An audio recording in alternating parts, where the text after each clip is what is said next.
I'm Michael, and this is David. Hello. And we are dental lawyers. We only work for dentists throughout Ontario. We've been doing it since 2010. Our firm is in Toronto, but like I said, we work for dentists everywhere, including London. And we're here to basically, hopefully not scare you guys too much, but give you some important information so that when you go forth and you become associates or you go buy practice, you have a little bit of information which will help you along the way. The best part is you don't have to pay attention to anything we're saying because we're recording it and we post all these videos on our website. And so our website is called dentistlawyers.ca, and I'll just quickly show it to you. This is our website. I would encourage everybody, if you haven't done so, visit the website. You can subscribe to our blog. You get emailed once a week with all the latest, greatest news of what's going on in the legal dental sphere.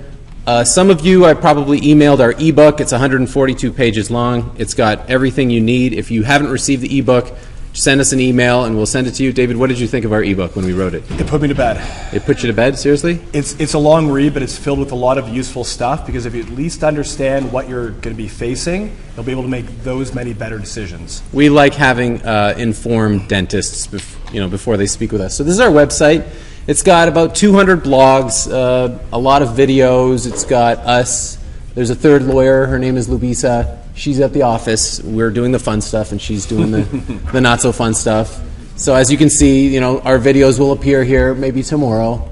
There's our ebook. Lots of good stuff. We've been featured in the national and local media for just talking about the dental industry. It's a great profession if you haven't figured that out already. And we do wish you the best of luck. So that is our website, and we encourage you guys to grab a copy of our ebook. So if I were to ask everyone here, what's the most important thing for you guys upon graduation, what would you say? Finding a job.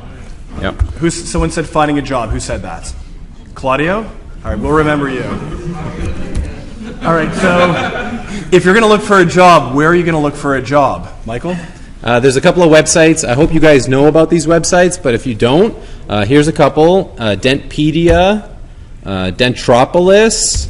Just pick a name and throw the word dent in it, and they offer jobs, or it's a marketplace for jobs. You've got Oral Health Magazine, the dental marketplace is online. They've got, apparently, Wally was saying there's a binder in the director's office that may or may not have positions. You guys should check that out. And also, I know that U of T, their website has some associate positions posted there. There's a new website that popped up. A couple of guys from Roy Corp put together a website to help associates and principals connect. It's called Dental Gigs. And for those of you who are local in London and for those of you that are not local to London, this is for all over Ontario. And there's actually often a lot of associate positions if you start going a little bit outside of the major cities. Yeah. Practice websites, you can just Google a practice in your area and see if they're accepting positions. Peers and professionals, we know dentists who are looking for good associates. We know accountants who know dentists who are looking for good associates. I'm sure Wally knows in the area dentists who are looking. So reach out. We're going to spend a very short period of time on your resume. David, what is important?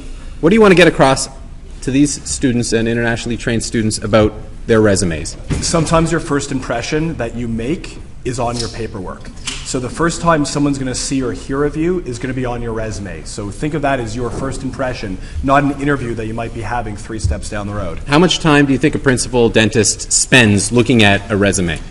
Probably about 30 seconds. They're going to look at where you went to school. They're going to look at any practical work experience you had. They're going to look if it makes sense, and then they're on to the next resume. Right. I would encourage you guys to keep it concise, make it stand out, make it relevant. I myself, when I was applying for jobs, I got my wife, who's a graphic designer, to take my cluttered up resume and make it into something pretty, and she did, and I think that helped me land a couple of sweet jobs.